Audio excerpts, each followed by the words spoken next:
Welcome to the Vault XL. Thank you for joining me. This is a three-part live pertaining to John Bassett, who was found guilty on all counts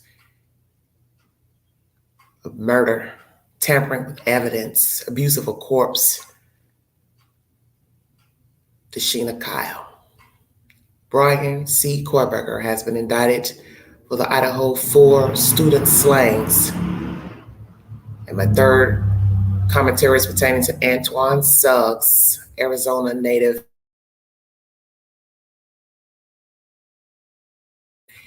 in Minnesota, and disposing of their bodies in a Wisconsin cornfield. Thank you so much for your time. Thank you. I will bring you updates throughout the live stream pertaining to other events that have been transpiring in the United States. And I will bring commentary pertaining to what has been going on in Knoxville, Tennessee. There's been a lot of murders lately in the past week, and I'm going to discuss all of those crimes hopefully tonight. If not tonight, it will be tomorrow. Let's get started with John Bassett. Thank you for joining me. If you'd like to donate to this great network, $ Big Angie, 129 Cash App. All stickers and chats are welcome during the live stream. WBIR Channel 10 News is the source.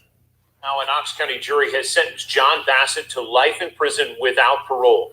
Earlier this afternoon, that same jury convicted him of killing Kyle. She disappeared in June of 2021. Police didn't find her body until almost 3 months later in September. Prosecutors say John Bassett killed his 26-year-old girlfriend and then hid her body under a home belonging to her great-grandmother. His great-grandmother, I should say. The grandmother of that young victim says she was just starting a new business and launching a new path in life. It took a jury about 4 hours to return the guilty verdict. John Bassett is now guilty on 3 counts: first-degree murder, tampering with evidence, and abuse of a corpse. After the verdict, we heard from the mother of the victim. She was my firstborn child. She was my only daughter. I had one other son who graduates high school this Friday. And here I am at a murder trial for my daughter today. Both Dashina's mother and her grandmother say they spoke with John Bassett during the 3 months she was missing in 2021, and he said he was looking for her. Right now, we have more reaction from the family of Kyle tonight at 6. Again, that man is headed to prison for the rest of his life. No chance of parole. WBIR is the source. So all the lies you told in court, John, it didn't serve you any purpose because 12 members of the jury saw through that. Let me see if I can find content pertaining to their feelings on this case. Hold on 1 second. Thank you for joining me. They might have aired it through the news broadcast.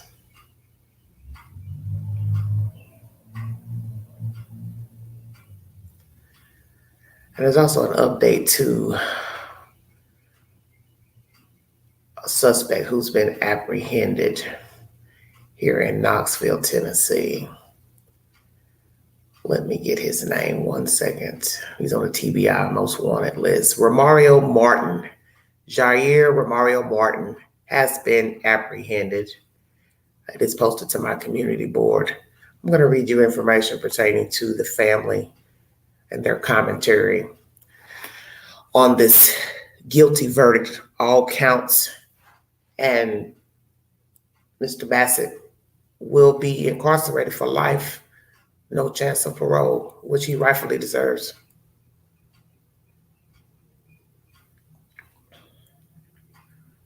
One second, please. WATE News is the source. Hello, Michelle. Hello, Skylar. Thank you all for joining me.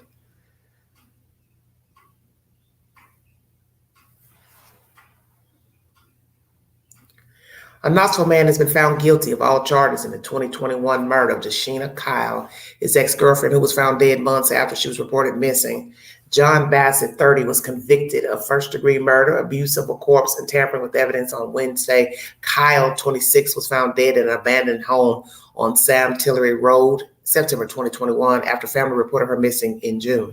Bassett had already been in police custody on drug and weapons charges when he was identified as a person of interest in the case. Investigators had identified Bassett, who was previously in a relationship with Kyle, as a person of interest prior to the discovery of her remains. He was indicted in her death in October of 2021. When they said guilty on all 3 counts, I felt like a murderer was where he needed to be. Crystal Jackson, Dashina's mother, said, Dashina was my only daughter. And you heard her speak in this commentary by WBIR News. Bassett has been sentenced to life in prison without the possibility of parole for the murder charge. He will return to court for sentencing for the abuse of a corpse and tampering with evidence charges. That is the sad information by WATE News. It's the best news I've heard thus far. God is good,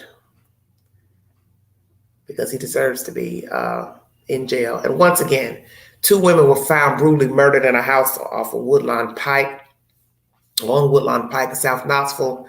And that man has been apprehended. His name is Jair Martin, and he is facing first-degree murder ×2 of 2 females. I do not know what transpired in that said house, but he has been apprehended. Thank you, Jesus. He's been apprehended. And once again, John Bassett has received a life sentence without parole for the murder of Dashina Kyle. And as I said, we have a lot of cases of crime this week, the past week, and I want to bring forward all that information to the viewing audience, because it's time that I start talking about true crime here in Knoxville more often.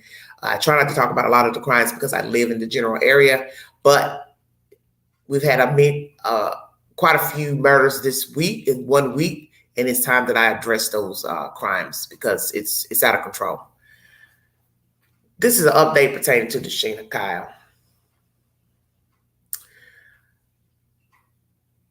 As most of you know, John Bassett has been found guilty in the death of Dashina Kyle. She had been missing for months before her body was found in an abandoned Knoxville house. Now, nearly 2 years later, he has been found guilty. Mr. Bassett, first-degree murder, abuse of a corpse, tampering with evidence. The jury returned his verdict after a 6-day-long trial in Knox County Criminal Court, which that's a very short trial.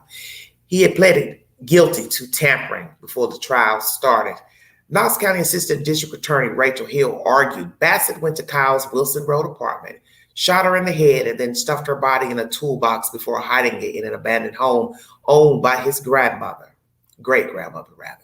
But Bassett's attorney, Joshua Hedrick, tried to convince the jury the 27-year-old woman was mentally unstable, was sometimes the aggressor, and that she had killed herself. During an emotional hearing to determine sentencing, members of Kyle's family broke down sobbing as they described their loss. "You decided to play God and take Dashina's life away from her," said Betty Deese, Kyle's grandmother, detailing how she begged Bassett to tell her where Kyle's body was so she could give her a decent burial. "It turns out you were the worst kind of monster I'd ever seen in my life." So I wonder at this time of this conversation, had she decided he was behind the death, or when the woman was missing, did she assume he had killed her? I'd like to know when Ms. Deese had this conversation with the defendant.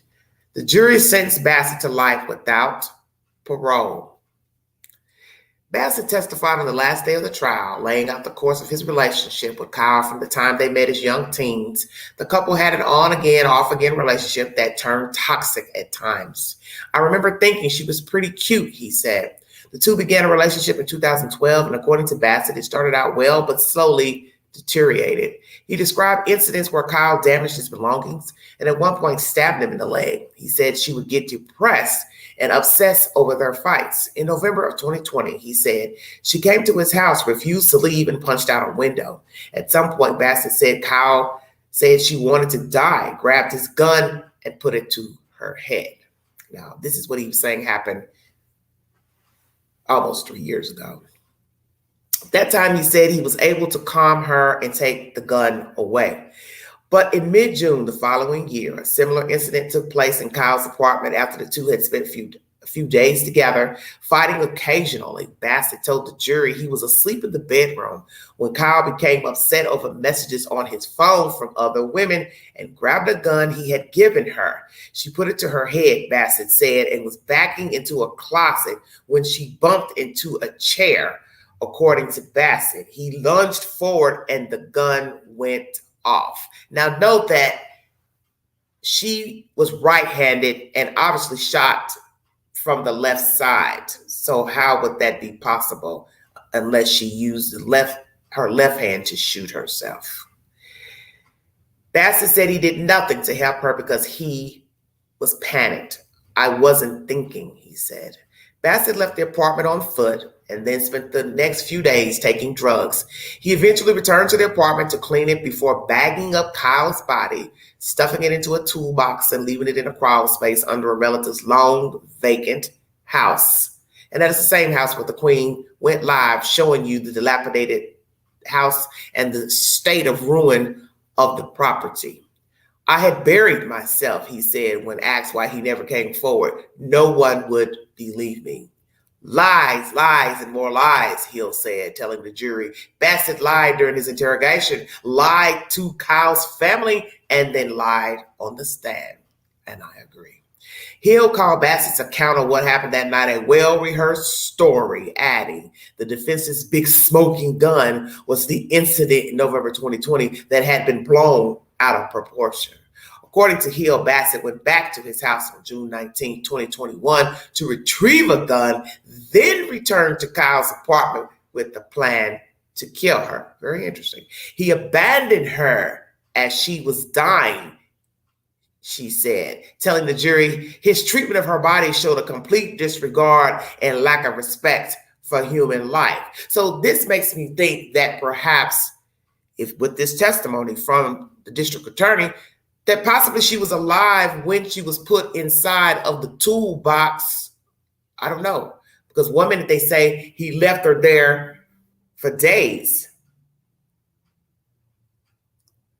So did he kill her, left her, and she died in the apartment? Because obviously this commentary is going to show that he wrapped her up, and I can't see that she would still been alive days later. I don't know how they're wording this, but here it's saying he abandoned her as she was dying.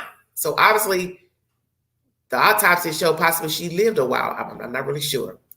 And telling the jury his treatment of her body showed a complete disregard and a lack of respect for human life. And this is where the abuse of corpse charge comes in.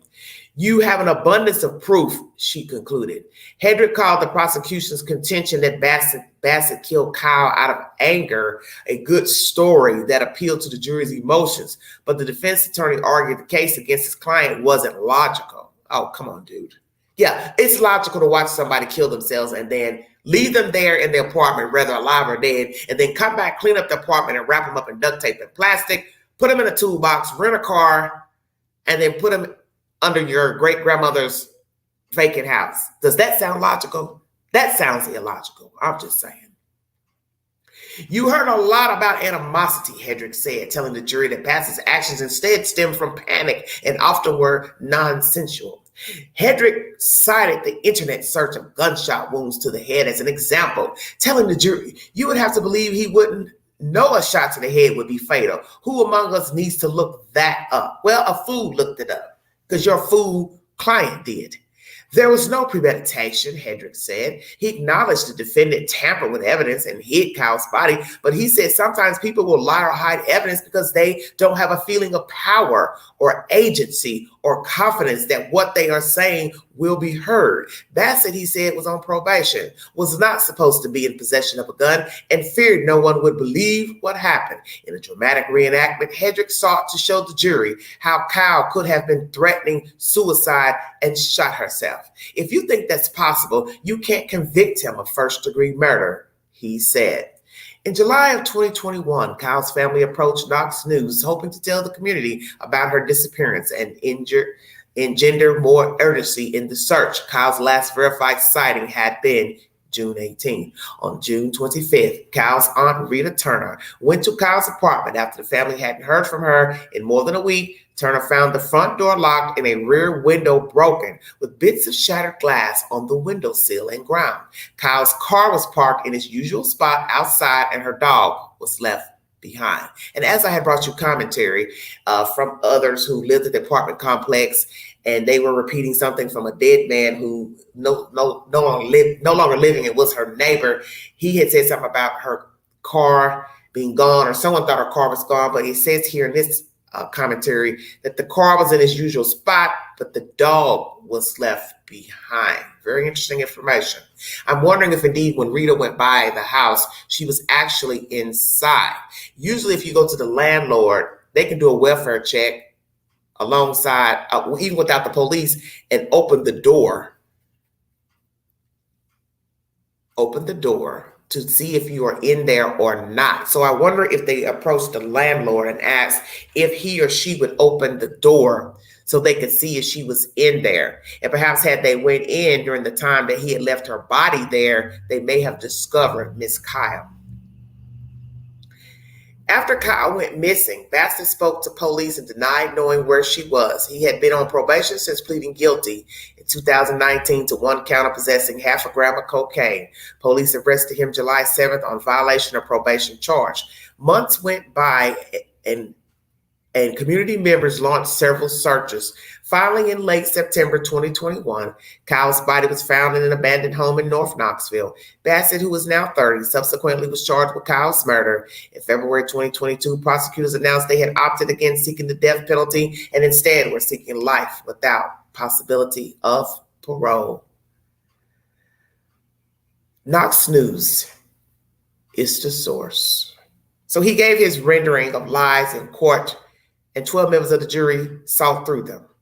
Because in the end, the state brought forward information such as phone pings, Google searches, autopsy reports, what they found in the apartment, possibly, some information from outsiders. I'm not really sure because I don't know who all testified in the court proceedings. But nonetheless, they're going to look at everything from the window, the glass being broken, if the glass is on the inside or the outside. My understanding, he broke in. So I don't know about them staying together for days, this and that, because in the end, that's his version. The fact that he said he panicked, went on a drug binge, and then came back to the apartment and wrapped the woman up. I don't know what's the truth to that either, but because he's a pathological liar. And as the state said, you've lied to everybody. So it's like, why would we expect you to come here and tell the truth to 12 members of a jury? You wouldn't. You wouldn't.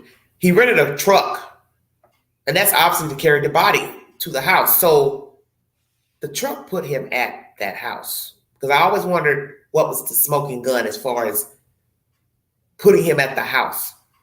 How did they find her? That's what I'm trying to say. How did they find the body? Well, he rented a truck, and they said the truck pinged at that house. And stupidly, you would also probably have your cell phone on you, which most criminals do when they are disposing of a body. Going to the place to kill the person. Yes, unbelievable. So he's trying to make up all these stories about she was violent, they fought. Okay, as I said before, many people fight, argue. Some people don't believe in violence in relationships. Some people, that's what they're accustomed to. I'm not here to say what she should and shouldn't have done. She's no longer here. Whether she was the aggressor, he was the aggressor, it doesn't matter. The point is, if you thought she was an aggressive person, then why were you still dating her? Why were you dating her back and forward, on and off? And as I said, we all make mistakes and deal with people who have tempers. We possibly may have a temper ourselves, and people continuously deal with us. But that is the point about dealing with a person with the temper. You do not know the moment that they're going to go off and become unhinged. And the fact that he searched pregnancy and gunshot wounds shows you that he meant to kill her. No matter how it was set up, no matter if they were on and off, he came to spend time with her or not. He was there for days. We don't know what's the truth. Only the dead could tell us. And she's not here to tell us anything. The point is, if you felt this way about Miss Kyle, then you shouldn't have been dating her. You shouldn't have been on and off with her, Hey, it's over. I don't want to see you anymore. That's the bottom line. So we can't believe his account of he was staying there. She grabbed a gun. It went off. He panicked, left her for dead, and then came back. He also left the dog behind. So how cruel is that? Knowing a dog has to go outside to use the restroom, needs water, needs food. Let me make sure I mention the dog as well. And the fact that he says he left on foot. Well, there was a whole car outside. So is that true? So you left on foot, went back home, got high for days, and then decided to rent a truck or whatever and go back to the scene to wrap a young lady up in duct tape and plastic bags, clean up her apartment, dispose of chairs and all of this in a rented truck for an accidental, or as you would say, premeditated suicide. It's bullshit. Prayers to the Kyle family. Justice was served in court. And I want to thank the 12 members of the jury who saw through the lies and the orchestration of a psychopath. This is why you have to be careful of the company you keep, because you don't know the mindset of people. And to talk ill of the dead in this manner is just disgusting, because no one is perfect.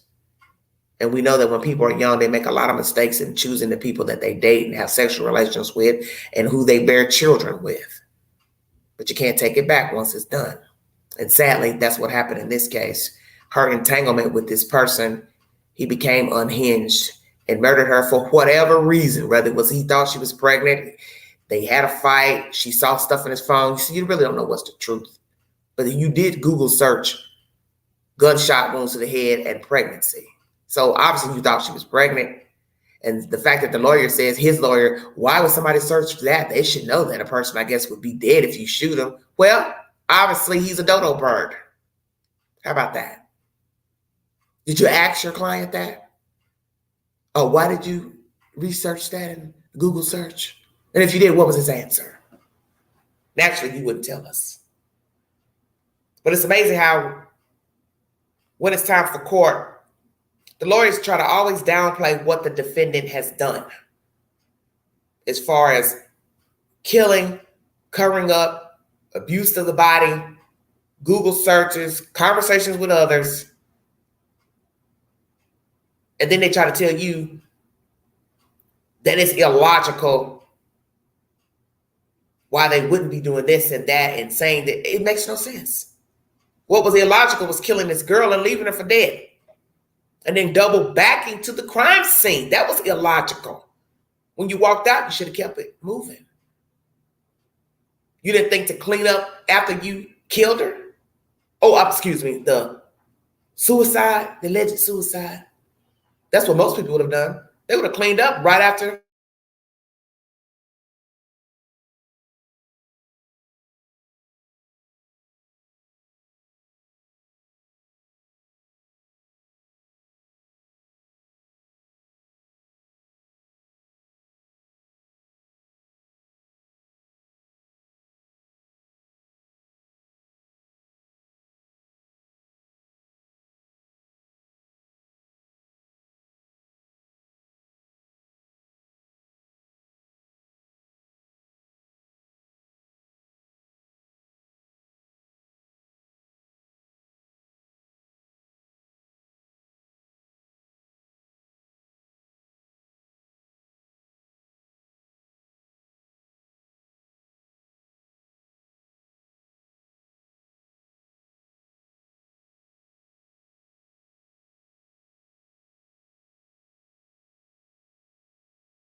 Sorry about that. Wi-Fi jumped off for some reason. Very strange. Every time I talk about these cases, something always goes wrong during the live streams. Very, very peculiar information. I've noticed this in all the stories that I've brought forward. There's always strange things that go on during the lives. It's very, very spooky.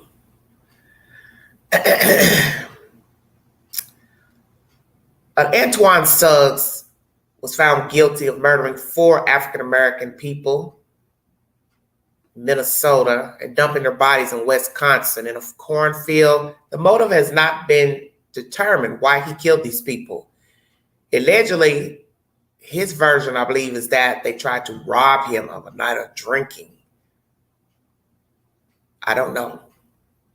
I found the story strange at the time when I reported it almost 2 years ago. They were murdered September of 2021.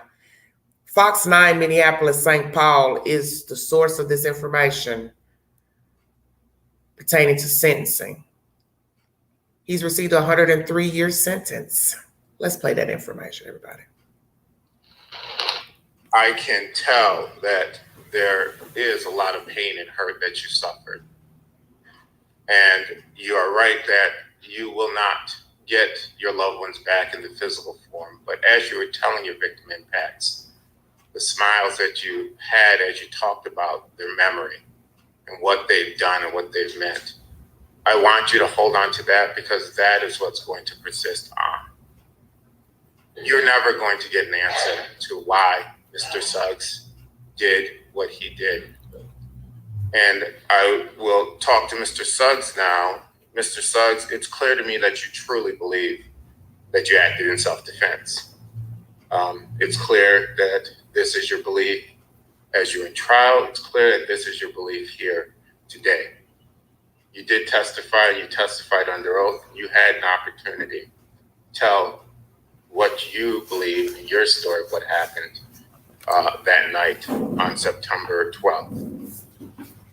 Matthew, Lois, Natasha, and Jasmine could not take that witness stand and testify about what happened. But they did testify in that trial about what's happening based on what this court saw. While you truly believe that you are not guilty because of self-defense and you believe that the state did not prove it, a jury of your peers came back and said that the state did prove it. And not only did they say that the state proved it, but the facts, as this court sees it, support that decision. In your pre-sentence investigation, you said that Natasha had a gun, and then when you took the gun from her, she grabbed at the gun. Natasha testified that she didn't. The way she testified she didn't was she was found dead, leaning forward, with all of her belongings on her lap, undisturbed. Wow. That's testimony that she was not grabbing at a gun, that she was shot right in the face through the back of her head. Oh my goodness. That's what that testimony said. And that testimony is that that was not self-defense. Wow. Now, Mr. Suggs, you had an opportunity to tell me what is happening, so I want to discuss with you what this court is going to sentence you to. Mercy. You testified at the trial that Jasmine tried to grab for the gun. Jasmine testified through the trial she had stippling on the back of her hand and on her face. That testimony wasn't that she wasn't grabbing for the gun, but she was defending herself from a bullet shot. Ooh, come on. Here's what I'm going to tell you, Mr. Suggs. There's nothing that this court's going to be able to tell you to get you off of this idea that you acted in self-defense. But what I will tell you is that it was the jury's belief, and it is this court's belief, that you did not act in self-defense. Wow. I do not know what happened, and there's only 5 people who knows what happened that Exactly. night. 4 of them are in a cemetery right now, and you're the only one here.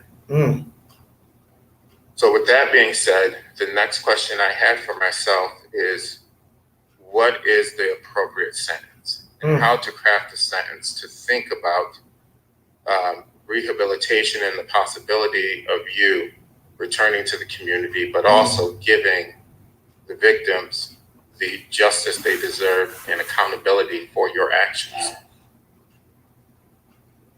I read your victim witness statements, and you had 26 of them. And as I read through them, I'm gonna be honest with you, as an African-American male, it broke my heart because every single one of them talked to you, talked about you as a loving father, which I have no doubt you are. I have no doubt about that. As someone who would give the clothes off of your back to them, and I have no doubt you would. Mm-hmm. As a family man, I have no doubt that you are a family man. And I sat and weighed that story of who that person is. Yes. A story of someone who can kill 4 people, drive them around the city, dump them in a cornfield, and leave to Arizona, leave them never to be found but by the fortune of a field hand finding them. Those 2 people are different people, and there's no way I could reconcile who they are. Say that, Judge, say that. With that, Mr. Suggs, it is the judgment of this court that having been found guilty by a jury on April 3rd, 2023 of the crime of second-degree murder with intent not premeditated in violation of Minnesota statute 609.19 subdivision 1, parens 1, as charged in count 1 of the complaint and standing convicting of that crime by the verdict of the jury, this court adjudicates and convicts you guilty of that offense. It is thereby the judgment of the court and the sentence of law that you be committed to the Commission of Correction of the state of Minnesota for a term of imprisonment of 326 months. That is minimum incarceration, 217 1/3 months. Maximized supervised release of 108 2/3 months. It is further ordered that you will be delivered immediately to the Commissioner of the Correction of the state of Minnesota. Against this, you will be given credit for 606 days. On this case, the court is also ordering restitution. I will reserve restitution for 90 days for the state to provide restitution information. Having been found guilty by a jury on April 3rd, 2003 to the crime of second-degree murder with intent not premeditated in violation of Minnesota statute 609.19 subdivision 1, parens 1, as charged in count 2 of the complaint and standing convicted of that crime upon the verdict of the jury.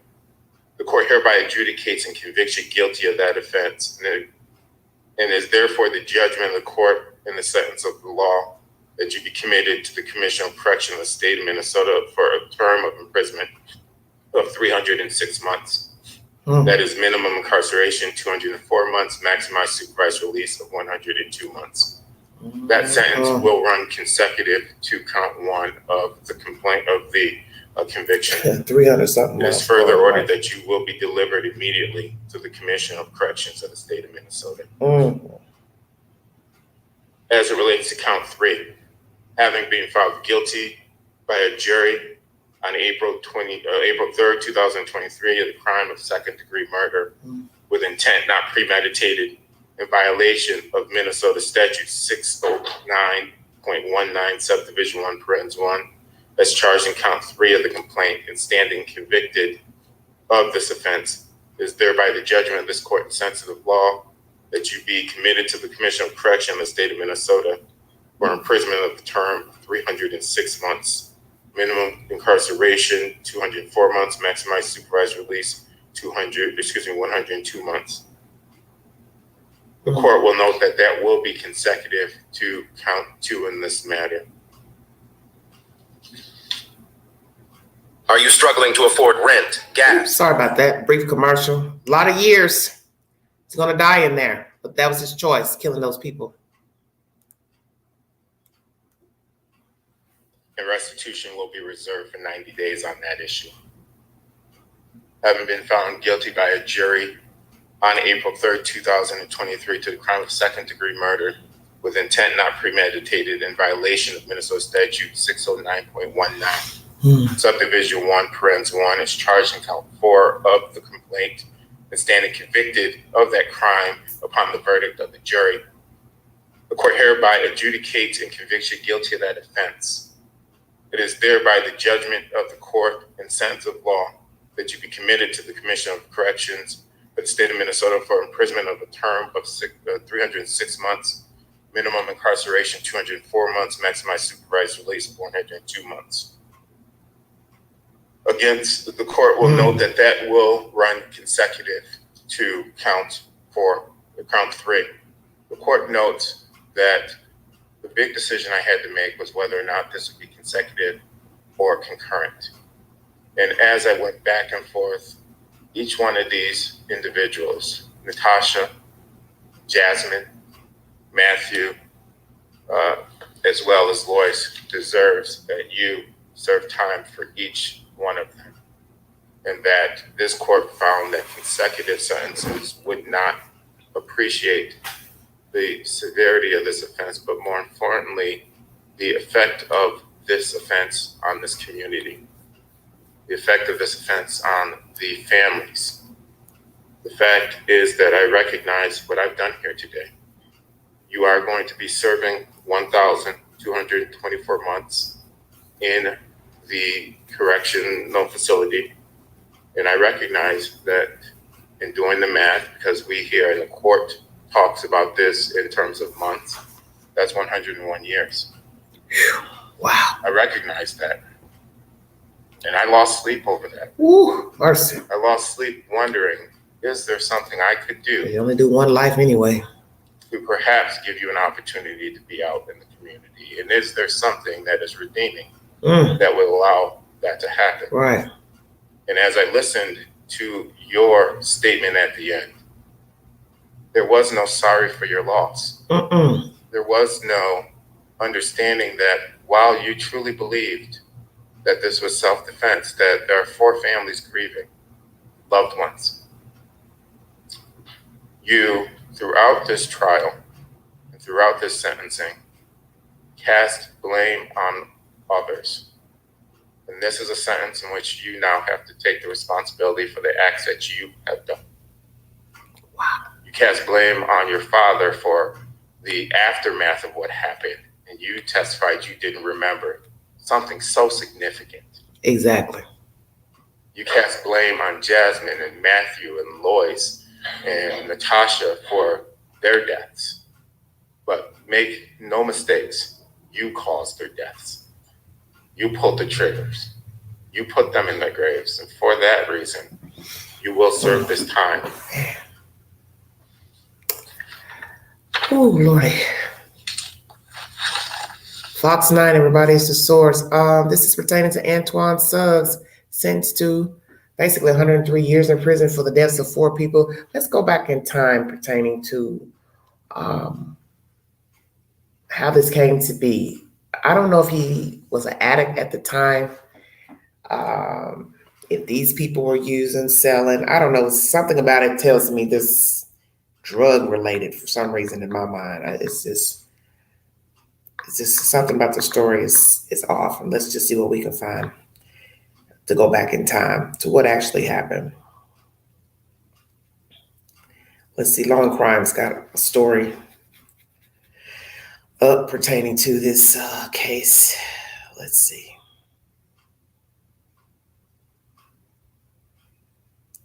What they give us about this.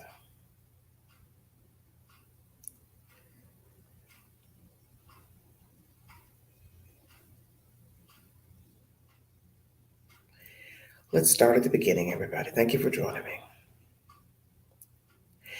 A man was sentenced Monday to 103 years in state prison for the fatal shootings of 4 people found inside a Mercedes-Benz SUV abandoned in a cornfield, and he got this sentence last month.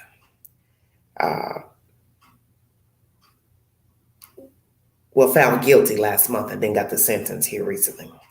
Antoine Suggs, 40, was sentenced on Monday in the deaths of Jasmine Sturm, 30, her brother, Matthew Pettis, 26, her boyfriend, Leois Foreman III, 35, and her friend, Natosha Flood Presley, 30. Their bodies were found in an SUV and abandoned in a Wisconsin cornfield about 65 miles east of St. Paul, Minnesota on September 12, 2021. He was convicted of 4 second-degree murder counts in April. In court, the victims' families spoke out about their loss, according to NBC Minneapolis affiliate KARE-11, which covered the hearing. Lives were taken, many of them, and Mr. Suggs still has his life, said Foreman's father. Angela Sturm, the mother of Sturm and Pettis, said she couldn't fill the gaping hole in her life. Not a day goes by that I don't cry, Sturm said. Being alone with my thoughts is very hard. I miss their voices. I have this irrational fear that I'm going to forget what they look and sound like. Lord have mercy. That's deep. Before he was sentenced, Suggs said he was the victim, claimed the 4 were trying to rob him, and he was defending himself. I have no beef, no quarrel, no animosity with any of them, Suggs said. Their actions were the cause of their untimely demise. Wow. Judge Japal Harris told the victims' families they were never going to get an answer as to why Mr. Suggs did what he did. Each of these individuals deserves that you serve time for each of them, Harris said, addressing Suggs. You cast blame on others, and this a sentence you now have to take responsibility for. Law and Crime said it all went down after a night of drinking in St. Paul. An employee at the White Squirrel, located at 974 7th Street West in St. Paul, told police that Sturm and Pettis came into the bar sometime after 1 a.m. on Sunday morning, the complaint states. The employee said a photo of Flug Presley looked like the woman who was in the bar with Sturm. The employee said Flug Presley was with a man the witness argued with. The man said something about having 6 children and that this happening every time he comes back to Minnesota. The employee picked Suggs out of a photo lineup as the man she argued with in the bar. Very interesting.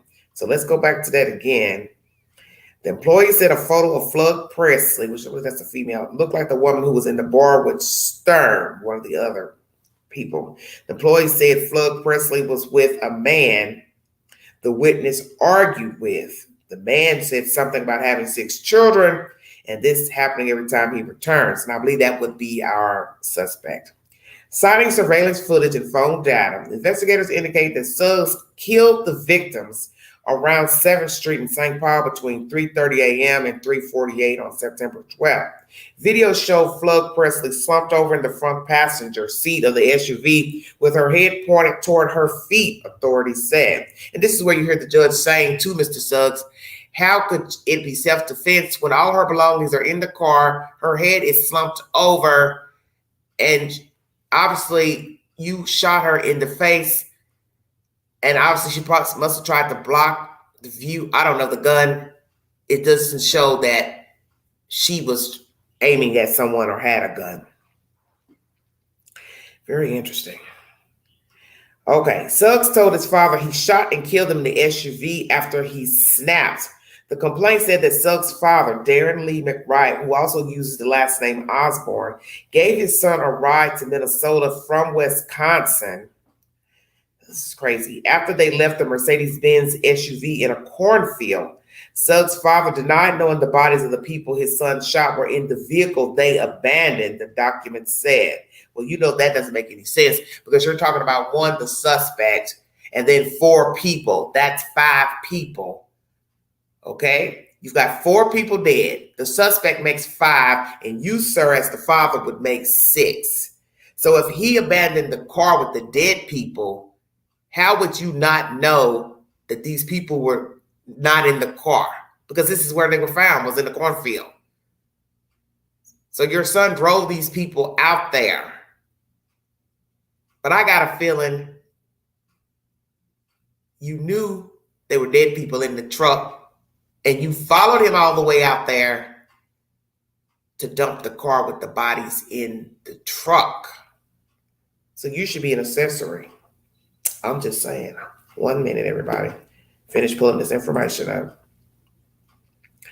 So Mr. Wright, the father, said he gave his son a ride to Minnesota from Wisconsin after they left the Mercedes-Benz in a cornfield.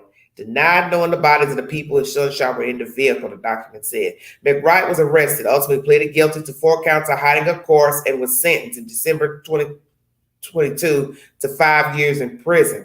Suggs surrendered in Arizona where he lived. And that's the end of that content by Law and Crime. You're talking about crossing state lines to dump a body, Mr. Suggs. And obviously you had words with somebody in that bar, one of the men, I'm supposing, possibly the decedent. And somehow, I don't know, if you followed them from the bar or whatever, and shot them all and then drove them, but you still had to have called your father. And there's no way he wouldn't question whether you called him while you was still in Minnesota and he jumped in the car with you and y'all all sitting on top of dead bodies and rolled out there to that cornfield. Because naturally he couldn't have rode in there with you because he had to have a car to take you back. But I believe he knew there were dead people in your car and you told him that. Because if I'm following you out somewhere, okay? First, I'm going to ask you, why am I following you to another state? Number one. What's your answer going to be? I'll wait. You had to told him. You told him what happened and he aided you. He aided you. He followed you way out in the middle of nowhere. You parked the car with those dead people in it, and then you jumped in the car with your father. And he took you on about wherever, and you went on about your damn business. That's how that went. And when I first heard the story, I knew your daddy knew that there were dead people in that damn truck. Because anybody in their right mind getting up in the middle of the night to go pick up somebody anywhere, they're going to ask, what happened? Where are you at? What's wrong? Woo, woo. And anybody using any type of sense gonna know something ain't right. That you calling somebody in the late night talking about coming to a whole nother damn state or coming over here to follow you to drop off a truck or car or whatever. You told him what happened. You told him you had an altercation. He helped cover it up, so he followed you in them dead folks' truck to another state where you dumped the body in the cornfields, the dumb bodies in that truck. You left that truck there for somebody to finally stumble across it, and you got in the car with your daddy, and your daddy drove you on. Your daddy knew damn well there were dead folks in that truck, and he needs his ass beat too. Matter of fact, he should get half of the 103 years you got, or 101, or however you want to work it. He only got 5 years, and 5 years ain't nothing for following somebody across state lines to dump damn bodies.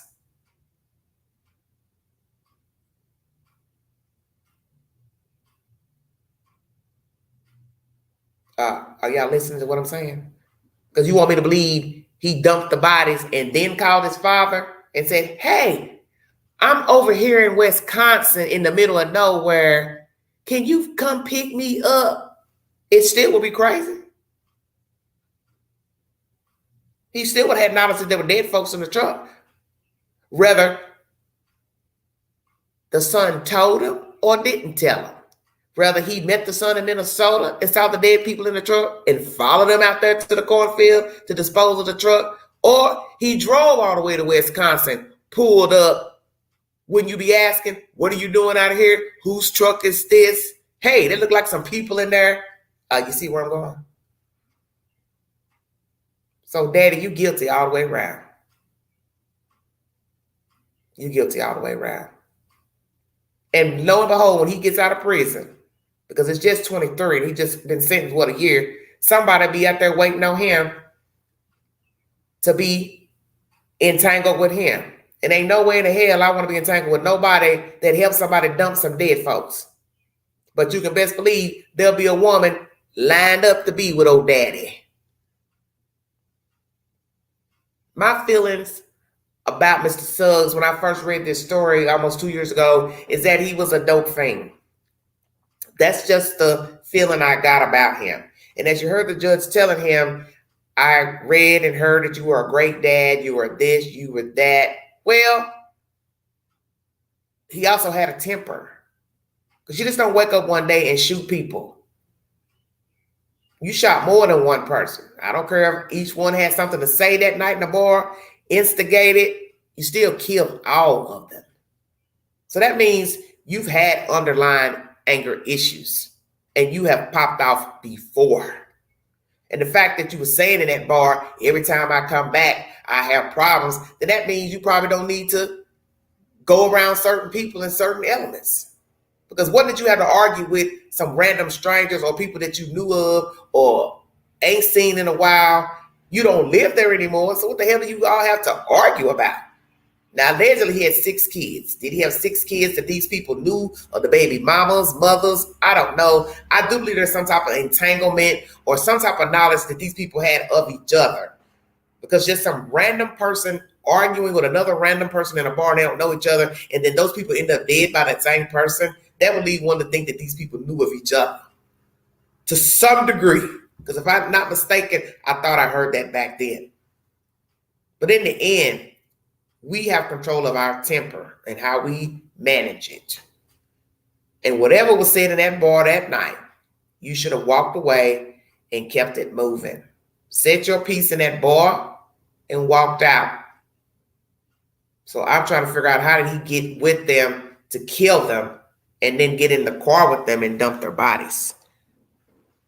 Because as I said, it's been a while since I read this story, but it came up in the queue and I said, oh my goodness, I didn't even know that he had already been found guilty last month.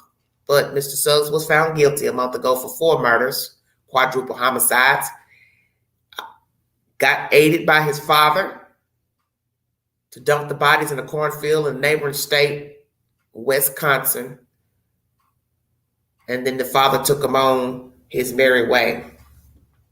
And as the judge said in this audio, you show no remorse for killing these people. You've blamed everybody, the victims, your father. You would think he would have a little respect for his own father, not to even say, well, it's my daddy's fault. So what you blame the daddy for? Picking you up? Well, your ass would have been stuck out there with them dead folks. How about that? What were you going to do? Pull them all out the damn car and then ride around in a damn stolen car? You couldn't take it back with you to Arizona. Naturally, they would put a APB out on the damn car. This leads you to believe that he's not this person, as the judge said, that people thought he was. Because as I said, you just don't pop off like that and shoot everybody on sight. Because I wonder if he had a gun, he would have shot everybody in the damn bar. No, bro, you had issues. You got issues. And the judge knew he could not let you walk the street after killing 4 people. Altercation with 1, maybe, but not 4. Then you dump their bodies. And your charges is what? 2nd degree, so not premeditated, but one might disagree. Because you hadn't been able to get access to the victims. So how do you go from being in the bar arguing to then having access to their car to shoot them and then get in the car and then drive the car out of state and dump the bodies? But I understand premeditated means you went directly to kill the people. So what the state is saying, well, we say secondary because maybe he didn't know they were going to be in a bar. He didn't know he was going to get in an altercation with somebody. Premeditated, I guess, would be if he went directly to the bar and shot the people knowing that they would be there. But it's planning. That just should have never happened. That's my 2nd story, everybody. I want to thank you all so much for joining me. Let me see what Miss Brittany done sent me. 1 second. Let's see, what is this? Oh, yeah. As most of you have probably heard, Tyler and Krista Shinley have been arrested after starving their 10-year-old son. He was found wandering the neighborhood looking for a grocery store where he could beg for food. Griffin police arrested Tyler and Krista after their neighbors found their emaciated son. His blood pressure was also low. And this is what happens when you're not getting enough nutrients in the system.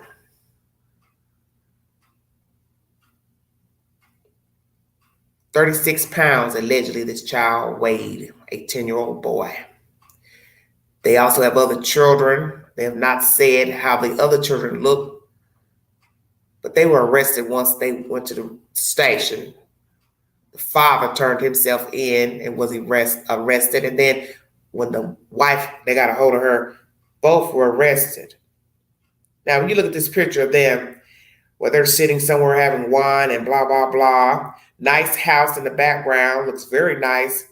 What led these upper middle class people to resort to starving their 10-year-old? It's a subject I really don't want to talk about, but I'm just mentioning it briefly. It's heinous. But this goes back to what I said in my live streams and what I said to Brittany before going live. You don't know people. Right now, you drive by that house and you look at it and say, wow, that's a nice house. Sure wouldn't mind having a nice house like that. See these people out dining in restaurants and events. Maybe they're well-dressed, well-kept. The district attorney said nothing was wrong with the house. So that means the house looked exemplary. But you didn't know that they was starving a 10-year-old in there. So now you got to question all the friends, all the neighbors, social media posts, text messages, emails. Did they post pictures of the child? Hell no. Because who's going to post a child that look like they're damn near deaf? And then somebody would have to ask too, well, where's Johnny? I don't see any pictures of him. Checkmate. This is some old Jacqueline Trezell type mess right here now. Ain't got no pictures of the child out and starved to death. Of course not. But ain't somebody that asked about him. So now we got to ask, did the child go to school? No, didn't go to school. Let me guess, mommy, she homeschooled, if I recollect from listening to that 30-minute press release, press conference. Wow. This is the world that we live in. This is the world that we live in. My third story of the hour is Mr. Kohberger. One of the jury members has decided to speak pertaining to Lori Vallow. I've posted that said information to my community board. If you are interested, he has decided to speak to the Idaho News agent. He's given his interview pertaining to what happened during court.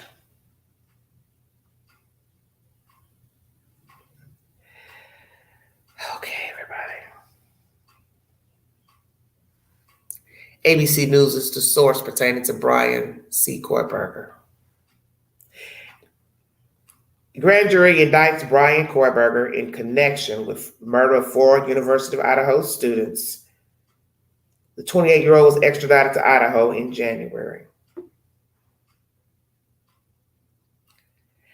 Bryan Kohberger, the suspect in the murder of 4 University of Idaho students late last year, has been indicted by a grand jury. The indictment includes 4 counts of first-degree murder, 1 count of burglary, according to the documents filed in Latah County District Court. He will appear for his arraignment in Moscow, Idaho on Monday and enter a plea, according to multiple sources. Kohberger, a 28-year-old PhD student at Washington State University's Department of Criminal Justice and Criminology, was arrested on first-degree murder and burglary charges in December. After a 6-week search, he has not entered a plea.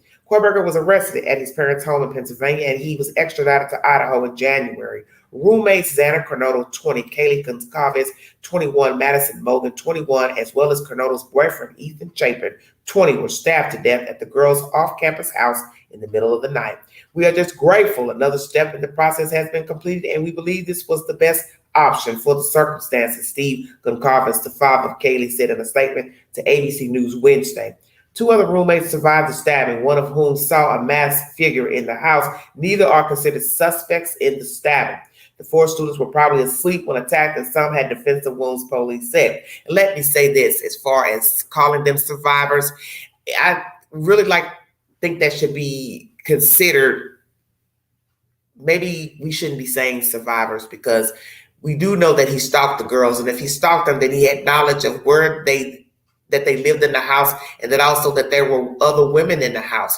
You could see the cars parked in the driveway. So at the time of the murders, the cars were in the driveway. So anybody with sense who's plotting the murder of people, and anybody just walking, passing, driving by, you would use common sense. Okay, this house has a lot of people in it. 5 cars in the driveway, at least 5 or 6 cars were parked in the drive. So that would tell you that the killer knew there were occupants in the house, whether he was stalking one or not. So I just don't think we should use that word survivors for the other females, because he had to have known there were other people in that house. And if he watched the house as it has been predicted or asserted, then he knew that those rooms and windows had an occupant in them. That's just my opinion. Once again, neither of the two roommates are considered suspects in the stabbing. The 4 students were probably asleep, once again, when attacked and had defensive wounds. Police believe the murders unfolded between 4 a.m. and 4:25 a.m. on November 13th. A 911 call was made from one of the roommates' phones the morning of November 13th when the surviving roommates found one of the victims. Once again, that's what they call them.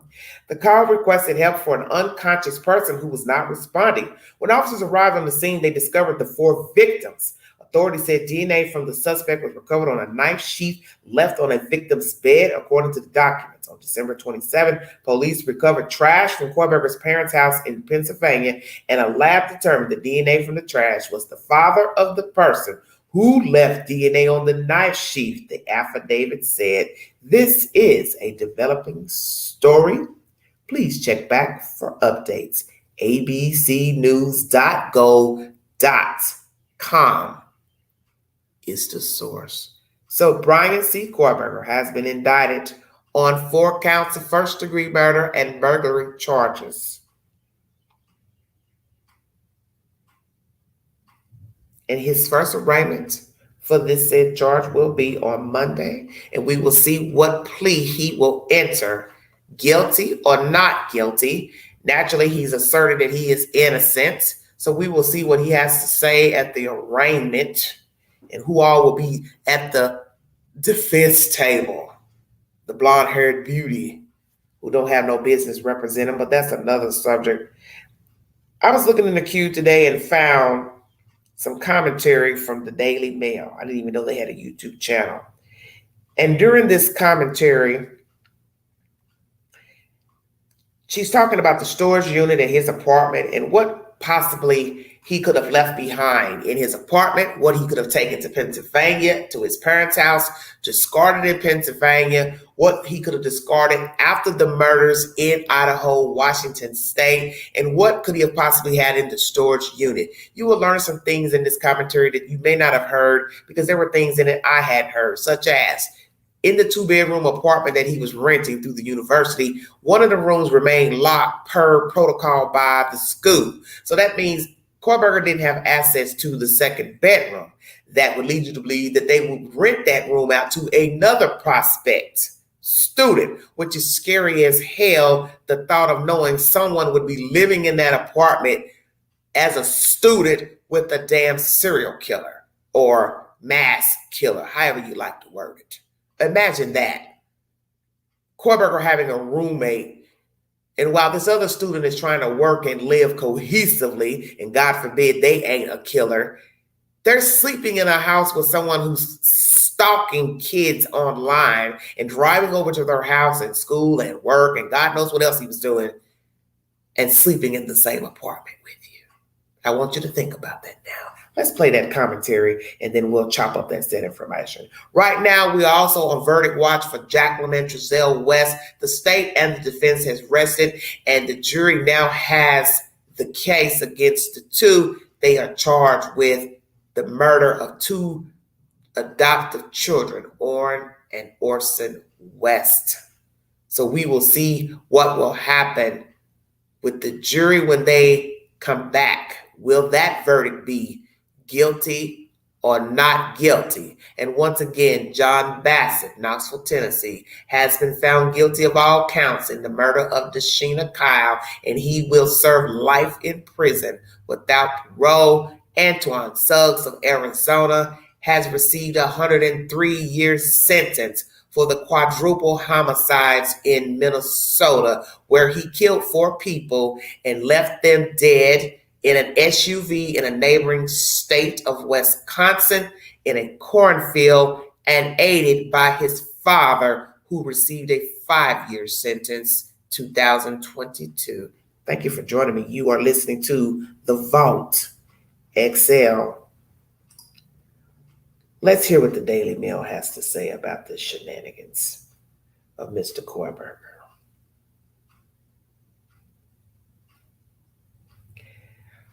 Idaho murders, new theory about Bryan Kohberger's mystery storage unit. This was uploaded 6 days ago. You're entitled to agree or disagree. This is just her personal commentary and theories. I will weigh in after or possibly during the information to dissect what she has asserted. About how law enforcement may be searching for the knife that was used to kill these 4 students. We also now definitively know that 2 reddish-brown stains that were taken for lab testing from Kohberger's apartment preliminarily tested positive for blood.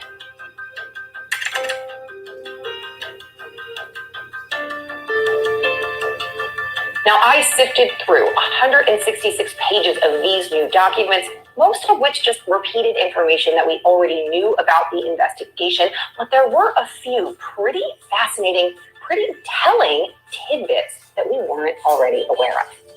Now, the bulk of these new details are about what was seized from suspect Bryan Kohberger's apartment and what wasn't. Police executed a search warrant on Kohberger's off-campus apartment on December 30th, a few hours after he was arrested at his parents' home in Pennsylvania. Now, cops wore body cameras. The entire search was filmed. So at trial, we are likely to see some or all of exactly how this played out.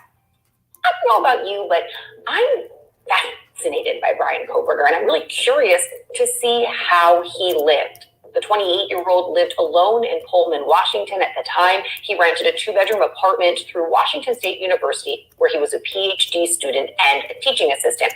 Now, I have been to this condo complex. It's really close to campus, but not really walkable. It was quiet and brawling. Now, Kohberger's home was on the 2nd floor here in this end unit. The whole place is pretty nondescript, as was apparently the inside.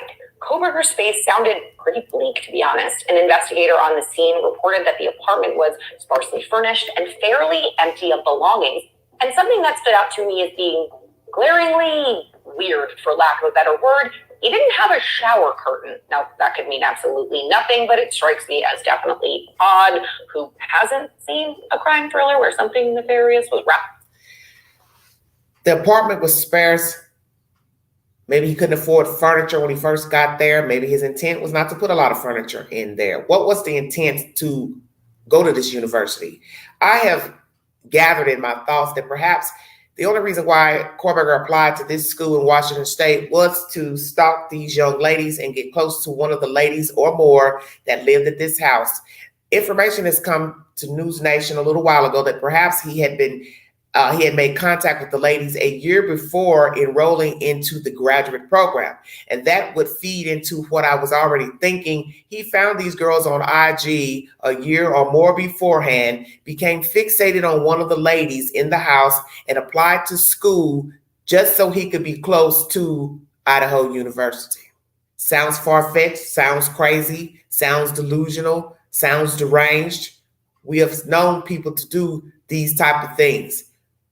Become attached to people, whether they liked them, dated them, had sex with them, whatever, and tried to be close to them. Can be divorced from a person and still want to move near them. Possibly just to meddle, mess, rekindle a relationship. People do strange things. And we see that he's an odd duck, strange duck. That's been reported by so-called associates of his that knew him in high school, college, people that lived in the apartment complex. Did he stalk the girls before moving to Washington State? Washington. I do believe he did. That's my opinion. Something's off with this commentary, this storyline. Because if there's evidence that he was stalking one of the girls or all of them before moving, that would lead you to believe that is the only reason why he applied to the university. was to be near them. And then we later find out that Xana's sister was attending Washington State while he was a student there and stalking her sister and friends. And God knows who else. And that's another question. Was he stalking any other victims, any other state and or Washington, Idaho, et cetera, et cetera? No shower curtain. Now, me and Brittany was trying to go over this, and I was trying to make Brittany understand what I was saying about the shower curtain. Even if he planned to stay at the university after killing the kids, you still would need a shower curtain to shower. Duh. You need water to stay in the tub. And you see he didn't run and move or leave after killing the kids. He still finished his studies. So did he take the shower curtain at the end when he was packing up to go to Pennsylvania? And that's why there was no shower curtain. And what all was left behind? Did he turn in a notice to the landlord, the school, that he was not returning? Because my understanding, there was no information mentioned that says he was not returning to his studies. He finished his studies on time, and I did not hear that he turned in any type of transferring of a university or leaving his courses behind.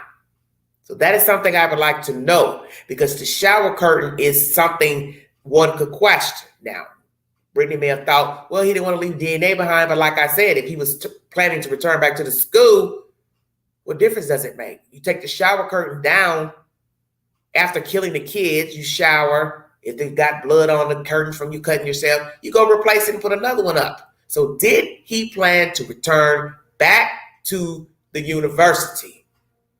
Why was there no shower curtain up in the apartment? Thank you for joining me. Let's resume this commentary, everybody. Who hasn't seen a crime thriller where something nefarious was wrapped up in a shower curtain? But at least in these police documents, no one seemed alarmed by this.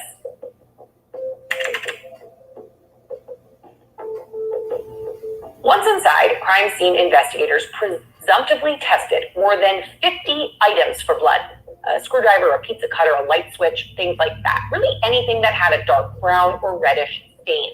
The vast majority of these things tested negative, but 2 spots in Kohberger's bedroom preliminarily tested positive.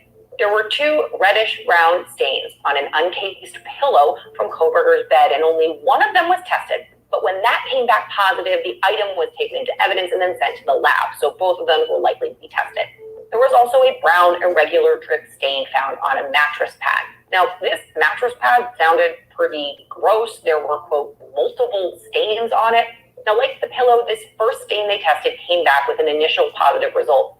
Now, when that was detected, investigators ended up bagging the whole thing and sent it off to the lab. Now, these stains will go through more rigorous testing to determine if they are, in fact, blood. And then, if it is blood, pillowcase, stains on the mattress, why didn't he try to spot clean them? Number 1. Number 2, did they come from the night he killed the kids? If we're to believe he is the suspect. Because I can't see him walking his apartment bloody and sitting on his bed. I can't see that. Because like we have said before, how did he get in the car? Did he get in the car with bloody clothes on? That means you transferred DNA fibers into the car. And they're going to be unseen naturally, especially if the inside is dark. Did he clean his car? Did he bring a change of clothes? You have to ask all those questions. She's going to chop all that up here in a minute. But I refuse to believe he left the scene, got in the car bloody, grabbed the steering wheel bloody, didn't take the gloves off, because, you know, he allegedly wore gloves, allegedly. So did he walk into his apartment in bloody clothes, bloody gloves, and got on his bed and dripped blood from himself, possibly, and or the victims onto his bed, on his bed? So then that would lead you to wonder, what did he do with his clothes, the gloves, the hat, the mask, the this, the that? Did he keep anything from that night? He's a dodo bird and dumb, possibly, because I believe he took something to Pennsylvania. And if he wore all dark clothing, he would assume I could wash these clothes and you wouldn't even see the stains, because he's a narcissist and a psychopath. And they think that way. I'm indestructible. I am God. No one can touch me, and no one's going to see any damn stains on a dark sweatshirt or pants. I'll just wash them. I'll even keep my shoes. I'll wash them. Stay woke now. And then that will be compared against the suspect's DNA as well as the DNA profiles of the 4 victims. Obviously, if any of these are a match to the blood of Ethan Chapin, Maddie Logan, Xana Carnoto, or Kelly Gonsalves, that will be a huge boon for the prosecution and a major hurdle for the defense. Kohberger's apartment was 2 bedrooms, but since it was leased through the university, he only leased one of those. He didn't have access to the other one. It was locked per WSU housing protocol. Now, don't you find that strange? He's in an apartment with 2 bedrooms. They keep the door locked to school. He had no access to that room. Why? Why not find you a single place to live? Single efficiency, 1 bedroom. I find that strange. And imagine someone else living there at the time. They would have been sleeping and slumbering next to a killer. They're going to school, getting an education, possibly working, also in the graduate program. And they're coming home,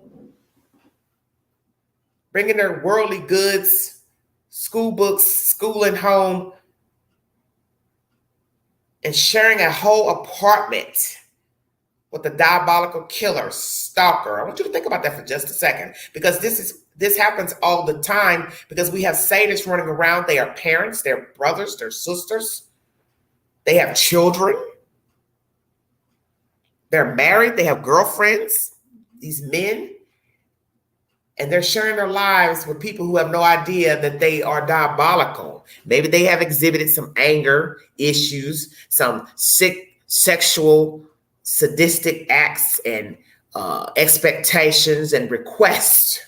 But my, we didn't think that they were running around in the dark, watching people's houses and taking pictures and being voyeurs, going to their jobs and work sites and walking to campuses, hoping to bump into their prey.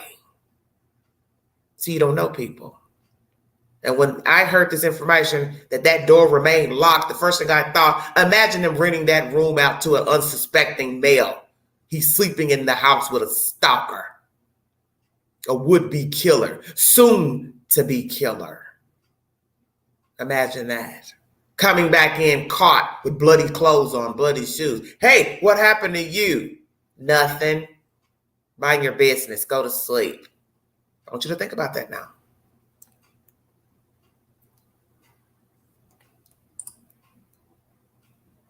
WSU housing protocol, and investigators don't believe that Kohberger ever entered it. It seems that before leaving for his cross-country drive with his father at the end of the semester, Bryan Kohberger tidied up the place.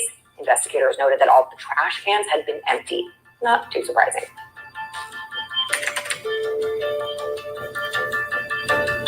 They also discovered a round padlock inside of a coat closet, and the key to that lock was found on his TV stand. Now, the lock belongs to one of the storage units available to the residents of the Steptoe apartments. Kohberger's unit G201 did have a storage closet assigned, and investigators found it with the door open and completely empty. When I read this, alarm bells started going off in my head. Let me go back on that, because something about that's disturbing, that's bothering me. They also discovered a round padlock inside of a coat closet, and the key to that lock was found on his TV stand. Now, the lock belongs to one of the storage units available to the residents of the Steptoe apartments. Kohberger's unit G201 did have a storage closet assigned, and investigators found it with the door open and completely empty. Well, here they're saying they found a padlock and a key in his apartment, but belonging to another resident. I'm confused. Why would he? I got to play that again because I want to make sure I'm reading that correctly. Well, did he have access to somebody else's storage unit? Because they're saying that he had one, G201. But what is this mess about a padlock and a key belonging to somebody else? Let me repeat that again because this is just throwing me off. When I read, it was surprising.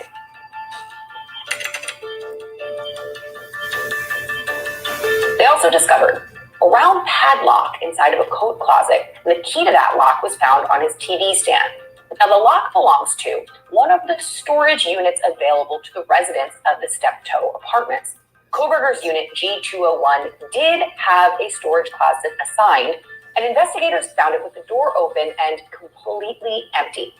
When I read this, alarm bells started going off in my head. His storage. Bryan Kohberger may never have had anything in the storage closet, but something about the door being ajar and the area being empty just does not sit right with me.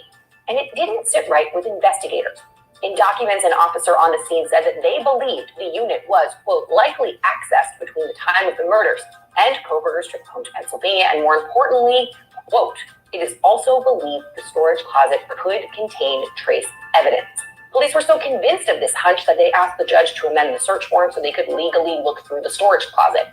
Unfortunately, police didn't collect any evidence because they noted there were cobwebs going into the closet and dust all over the floor, indicating to them that the unit hadn't been used recently. Okay. But what is recently? It might be different to you or me. You have to remember, this search was conducted 7 weeks after the murders.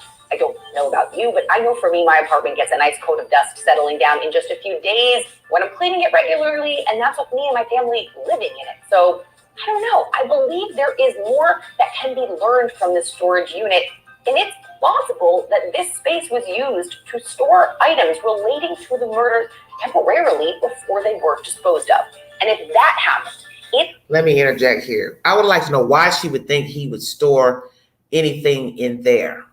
Just curious. Such as what, ma'am? What do you think he stored in that unit since he left behind the padlock in the closet, and then he left the key on the stand, which that's weird that you'd have the key and the lock separate from each other. Usually you would leave the key and the lock together, whether in a drawer, a bag, a pouch, or something. So I don't know. Did he plan to return to school? Did he plan to return to school? Because as I said, the lock is in one place, the key is in another place. And what was left behind in the apartment? They already said the apartment was sparse. So what was actually in there? A bed, a TV stand, Brittany said something about a motherboard. What was left behind? Did he leave behind anything of value? Did he take all his valuables with him, such as devices, computers, laptops, those type of things? Clothes, all that. Did he leave behind any clothes in the closet? Did he have a dresser? So those are things you want to know, because that will show you if he had plans to return back to school. For some reason, this lady thinks he had something in that storage, but we've learned that criminals are dumb. He is one of them because he's seen on surveillance going in and out and around this house. He stupidly went in this house, not thinking he could have been seen on somebody's doorbell camera. He didn't even think that the kids could have had cameras on the property or inside their rooms, because they were sharing a house with other people. And also people do keep cameras in their rooms for that one chance that somebody would burglarize their house. And if you're sharing your house with other people, you may think that they may want to come in your room and steal things out your room. Or they had a lot of guests. Might think somebody will want to double back and steal out your house. So did the girls have any surveillance cameras in their room in the house? Number one. Who has seen him go in and out? Will we find out he's seen on camera, lurking about, and on the morning he killed these kids? Very interesting information. That happened in the immediate aftermath of the killings. That would give more than a month for dust to potentially settle and cobwebs to form. Okay, I think we're all aware that most... All right, brief intermission.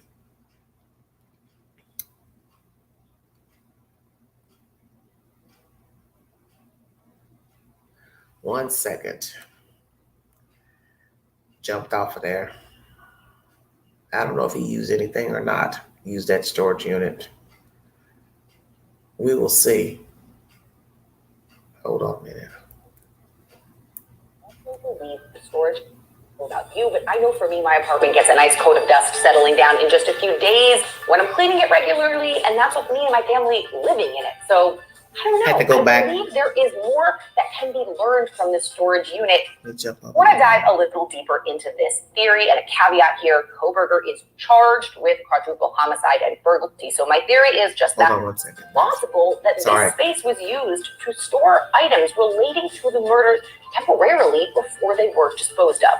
And if that happened in the immediate aftermath of the killings, that would give more than a month for dust to potentially settle and cobwebs to form.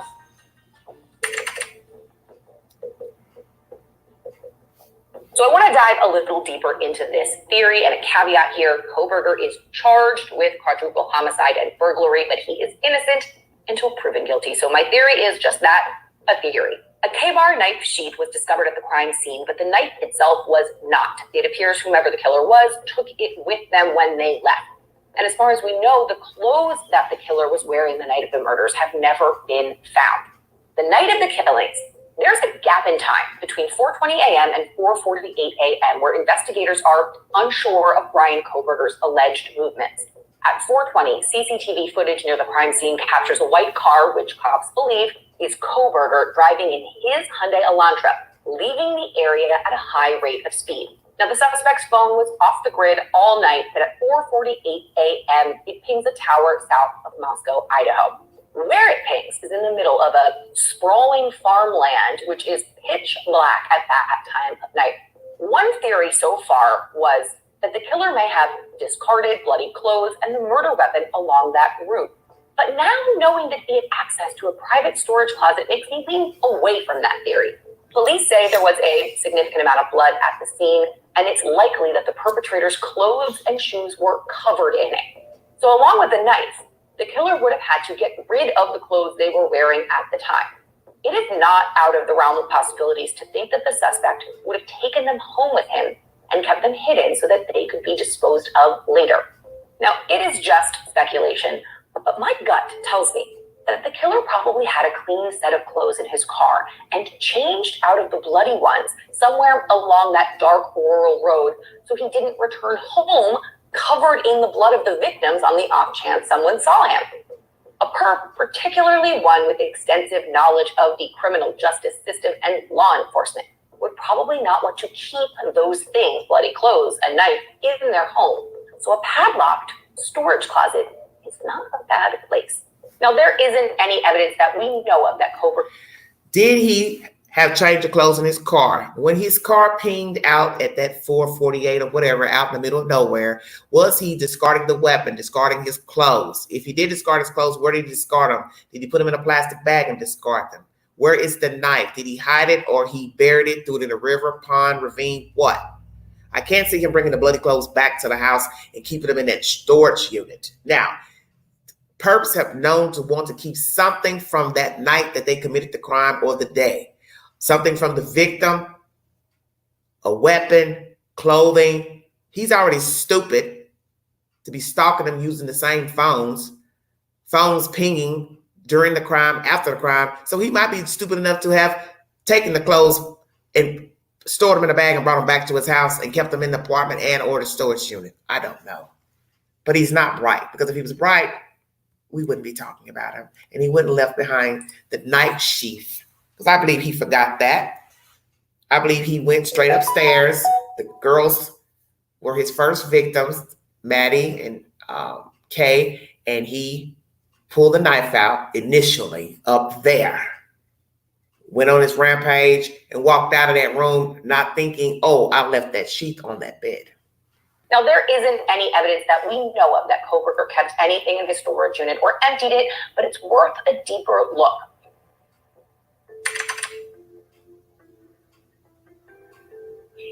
It's not clear if there are any security cameras in the storage area, but there are a bunch on the WSU campus. And we know this because they were utilized to track Bryan Kohberger's movements on the night of the murders. If it were me, I would have been canvassing residents to see if the suspect was seen going in or out of the storage unit between the time of the killings and his arrest. And I would want to scour those nearby CCTV cameras to look for any time that white Hyundai Elantra was seen leaving his apartment during the same time frame to determine where he was going. It could lead investigators to potential places that the alleged murder weapon or those bloody clothes were discarded. And there's a good chance that this is exactly what law enforcement is already doing, and we won't know until the preliminary hearing. Moscow police have done a masterful job so far at not tipping their hand regarding this investigation. They may have found the clothes already, the murder weapon, or any number of damning pieces of evidence in the course of their investigation. So I am gearing up for a bombshell week in court next month. Despite the fact that the judge has issued a gag order in this case, this is a constantly evolving story, so make sure you are checking dailymail.com for the latest. And they are the source of this information. This is my last story for this live stream. Thank you so much for tuning in. Did Kohberger move to Washington State in order to get next to, plan a relationship, commingle with one of the victims? Who was the intended victim? Why go to this house knowing that it was filled with people coming and going? At some point during his surveillance of the house, he had to have known that there were a lot of people coming and going out of this house, but obviously he did not care. He took a chance to go in. He was able to get in successfully, execute the murders, and exit out without being detected or apprehended at that time. Unfortunately for him, he left behind a sheath, possibly left behind DNA in other areas besides on that sheath, which led to his arrest. Surveillance cameras, as you just heard her mention, 9 times out of 10, he's seen probably poking around, stalking, lurking. The house that sits to the left of this home, I believe, has surveillance cameras because they had audio of whimpering. So 9 times out of 10, it also has a visual. Will we see him on camera later in the trial if he decides to plead not guilty? There will be a trial. Will we see footage of him coming and going out of the house, lurking about? Will there be footage of him lurking about on other CCTV footages in the city of Moscow, Idaho? Was he lurking around other neighborhoods stalking victims? Are there other victims? Did he stalk women back in Pennsylvania? See, there's so many questions you can ask. Did he know that Xana's sister attended Washington State? Was he stalking her? How many women has he reached out to via phone, social media? Did he store something in that storage unit? Did he store something in his apartment pertaining to the murders? Did he take anything from that night to Pennsylvania and discard it in Pennsylvania? Or did he have it on his persons in the house when FBI came to arrest him? What was found at the home of his parents that could be used against him? DNA found in his apartment on the pillowcase, mattress pad. Is that just his blood and or victim's blood left behind? I do believe he cut himself, and that's possibly bloodstains that were left behind in his apartment the morning of the killings. He bled. He possibly didn't have bandages. Hello, Don. Thank you for joining me. Because that's the whole point. Criminals do not plan for everything. And when you are stabbing people back to back, you're not thinking that you could be stabbed yourself, such as you stabbing yourself accidentally. Naturally, you're going up and down, stabbing a person's body. The knife is going to slide and possibly you're going to cut yourself. So did he even have bandages, band-aids at his home if indeed he bled? Possibly not. And that's probably just things that's on the bedding. Any other evidence left behind that could potentially put him at that scene of where the children were murdered? Because you always forget something. And the most important thing of this case is the sheath and the fact that he's reached out to these young ladies. He didn't get a response. He stupidly used his own phone. His data pings him out in the middle of nowhere.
Sorry about that. Connection got lost.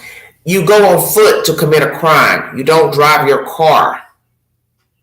They had shuttles that went from Washington State to Idaho University. But naturally, the shuttle probably stopped at a certain time. In the evening, he wouldn't be able to exact his plan if the shuttle stopped at, 6, 7 o'clock at night or 9 o'clock at night, traveling between the two towns. So he felt like, well, I better take my car. That's where he messed up. Taking his car to the crime scene, circling about, stalking the young ladies, stalking the house. God knows where else he was stalking in the city, pertaining to the victims, and also using his phone. It's pinged there, and it puts him there. Now, how much DNA was left behind? What was left in his car from getting in the car? Naturally, bloody scene. You're taking things from the crime scene and putting it in your car. Dark fibers in the car, dark colorings you can't see. And this is where he is also going to be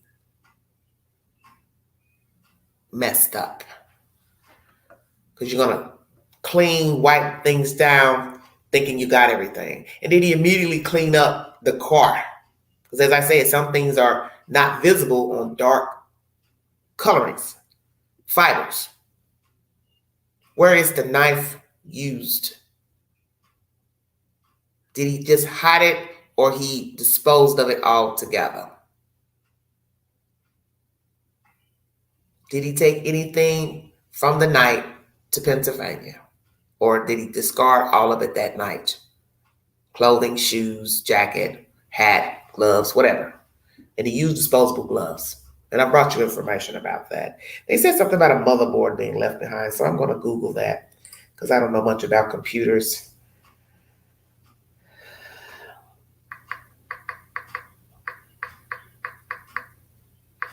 We'll see what it means.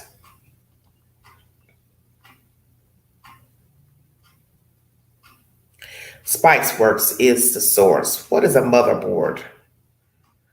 Hello, everybody in the chat. A motherboard is a circuit board inside computers that stores electrical components and helps them communicate. Okay. A motherboard is a circuit board inside general-purpose computing systems, including personal computers, smart televisions, smart monitors, other similar devices which supports communication between different electrical components and houses components such as CPU, memory, etc. It is typically made of fiberglass and copper. This article defines a motherboard and explains its components and functions. It's the largest printed circuit board in the machine's chassis. It distributes electricity and facilitates communication between the central processing unit, CPU, random access memory, RAM, and any other component of the computer's hardware. This is a broad range of motherboards, each of which is intended to be compatible with a specific, model and size of computer. I'm trying to understand. It says a computer motherboard may be found inside a computer casing, which is the point of connection for most of the computer's elements and peripherals. When it comes to tower computers, one may look for a motherboard on either the right or left side of the tower. The circuit board is the most significant. So what you have to ask yourself is, why would it be removed? Maybe I should ask that. Is it really important, the motherboard? The longevity of your motherboard is crucial to keeping your PC in perfect working condition for as long as possible, or at least until you upgrade. Motherboards don't tend to be the first thing to go in a rig, but that doesn't mean that it isn't still a possibility, so always be prepared. Okay. What can destroy a motherboard? Electrical spikes, surges, dust, pet hair, debris, cigarette smoke, aerosols, perfumes, heating issues, impact or spill, manufacturer design defects, normal aging, and wear. So why was this left behind in his apartment? Let me ask that question. Why would one remove a motherboard from a computer? Here's information from O'Reilly.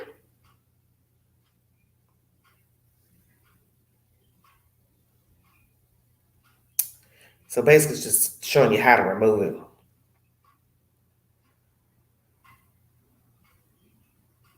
I don't see the reasons for removing it. It's not showing me reasons a person would remove it. Just basically how to remove it. See, one would be asking herself, is it normal to remove it? I don't know.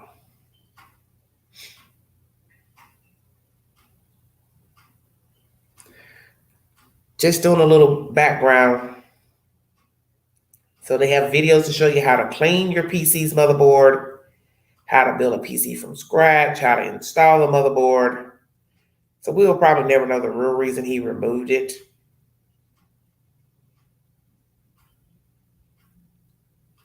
Because there might be different reasons for removing the motherboard. People who are computer literate would know more about this. But anyway, that's my basic commentary pertaining to Mr. Kohberger. He has been indicted on first-degree murder charges pertaining to the 4 Idaho students and also a burglary charge. He will be arraigned in court on Monday. I will bring you an update. Currently, Jacqueline and Giselle West are in limbo waiting to see their fate by 12 members of a California jury. John Bassett has been found guilty on all counts of murder here in Knoxville, Tennessee, for Dashina Kyle. He has received life in prison without parole. And I also brought you commentary pertaining to Antoine Suggs, who was found guilty last month on quadruple homicides in Minnesota, discarding their bodies in a cornfield in Wisconsin. Father received 5 years for aiding him in this crime. Abuse of corpse, having knowledge of a corpse being disposed. He received 103 years. And then there's Mr. Kohberger, who will be going to trial soon because he has just been indicted by an Idaho grand jury. When I get an update pertaining to all of these informations pertaining to Kohberger and Jacqueline and Giselle West, I will bring it to you because now Mr. Bassett's trial is over and the trial against Mr. Suggs is over. Prayers to all the victims in these storylines, prayers to the victims' families and friends and the community. But know that you do not know people. People are walking by every day, emulating human beings, decent human beings. I mean, we're all flawed. We're all interpreted to have bad days, bad dispositions, do and say evil, nasty things to one another. But when you cross over to murder, you're in a category of your own. That is not your normal thing to do, is murder someone. Murder, plural, others. And one thing all these people have in common is that they are narcissists, the psychopaths. They have no remorse. And their actions after the fact tells you they don't have remorse. When you are hiding bodies, discarding bodies, lying, you're showing you do not care for others. And each one that I've mentioned in this storyline, this live stream, has no remorse. I don't believe Kohberger has remorse. Mr. Bassett had no remorse. Mr. Suggs had no remorse. Please check out the latest content pertaining to the 2 parents out of Georgia who are being accused of starving their 10-year-old son. Pray for this child that he will recover fully and find a decent home. The state will find him a decent home. He told law officials he did not want to go back to his parents' house, and I don't blame him. And anyone that would decide to deliberately starve a child, you are foul and vile, and you deserve to be locked up forever. And it is time that people, juries start giving people life that molest children, rape women, rape men, child abuse. You don't deserve to walk out free, and that's my opinion. You have the propensity to commit the crime again or a worse offense. And that's really all you're doing is giving the person a chance to murder. You abuse a child severely, physically, starving them. It's only a matter of time. It's going to escalate. And if you're starving a child, what's the worst case scenario? Death.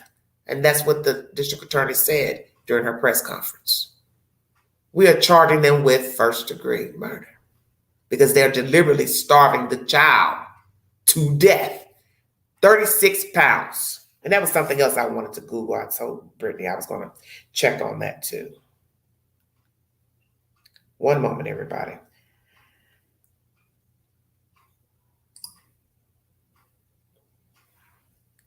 a child weighing 36 pounds, how old would they be? Here is information from Cincinnati Children's Hospital. Here's a chart pertaining to children's weights and heights. Age 2, 31.5 to 36 pounds. And this is weight in males in pounds. So we're talking about a boy child who is 10 years old. I want you to listen to what I'm saying to you. He is 10. The weight that they calculated is of a 2-year-old. 31.5 to 36 pounds is a guesstimate for a 2-year-old. 3-year-old, 34.5 to 40 pounds. 4-year-old, 37 to 42.5 pounds. 6-year-old, 42 pounds to 49 pounds.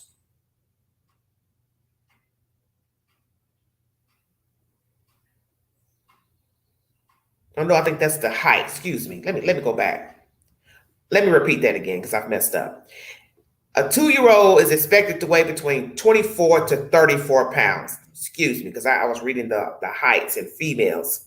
So let me reread that. A 2-year-old in a male, the guesstimate is 24 to 34 pounds. A 3-year-old, 26 to 38 pounds. And that's the line he fits in. 26 to 38, a 3-year-old. A 4-year-old, 30 to 44 pounds. And a 6-year-old, 36 to 60 pounds. So basically, he could differentiate between a 4-year-old and a 6-year-old in weight of 36 pounds. Sorry about that. That's still bad. So basically, the weight can differentiate between a 3 to a 6-year-old child, depending on how much a child weighs, because every child is going to weigh differently depending on his or her chemical makeup and how much fat and muscle they carry. And naturally, muscle allegedly weighs heavier. This is bad. To starve a child. So now we have to ask ourselves, did they starve their other children? As you see in the photographs, they lived in an upper middle class neighborhood, a very nice looking home. The district attorney says that the house was okay. So I'm assuming that means that it was clean. It was not nasty. So now we have to ask, are all the children their biological children? Number one. Did they starve any of the other children? Did they abuse any of the other children? And was he also physically abused? I do believe he was locked in a room and starved to death. Will we find out other children were also emaciated? Okay? Who knew that he was in this state? Homeschool or not, you still have to take pictures, do videos if you're also on social media. The fact that they have a public picture of them sitting at a table with a glass of wine means at some point in their life they took photographs. So now you have to ask, did they post pictures of their children to social media? Because there's no way I believe they posted pictures of this 10-year-old weighing 36 pounds. They need their asses beat. This is a case for the firing squad. Let me give you what you gave your child. You see, you're going to get the comfort of eating 3 meals a day in the county jail. Checkmate. May not be to your liking what they will serve you, but you're going to get a little full at the belly by the time your trial comes around. So mommy and daddy won't look like how they look now. Haven't you all realized that? You're either going to be skinny from worrying yourself to death and thin at the scalp, or you're going to be fat and full from eating jailhouse food. Now we have to worry about who's going to take care of the remaining children. Now they will be going into state's care because of trifling ass parents. It's very sick. Prayers to these children, prayers to this young baby that he gets fully recovered, gets his weight back. He gets placed in a decent home alongside his other siblings. Prayers to the Kyle family. Prayers to the 4 victims from Minnesota. And prayers to the Idaho 4 slain victims' families. That's my content for this afternoon. If you'd like to donate to this great network, $BeganG129, Cash App, stickers and chats are welcome during all of our live stream. Hello, Brittany. Thank you all so much for joining me, Don and Michelle. This is horrible. All these stories are the same, whether they're about children or adults. And I'm going to keep saying this. You don't know people. You don't know your neighbor. You don't know the people at the restaurant, Starbucks, McDonald's, the schoolhouse, your job. You don't know people. You don't know what's hiding behind those fancy houses with the pretty cars in the driveway. You don't know people. You don't really know what they're doing. And I think if we were to take a peek into how some people live, we would be mortified. Because this is how we find out who's been naughty or nice, who's been sadistic to others and children. If the walls could talk, the whole house would possibly collapse. Thank you for joining me. Please check my community board for weekend suggestion. You have been listening to The Vault. Exhale.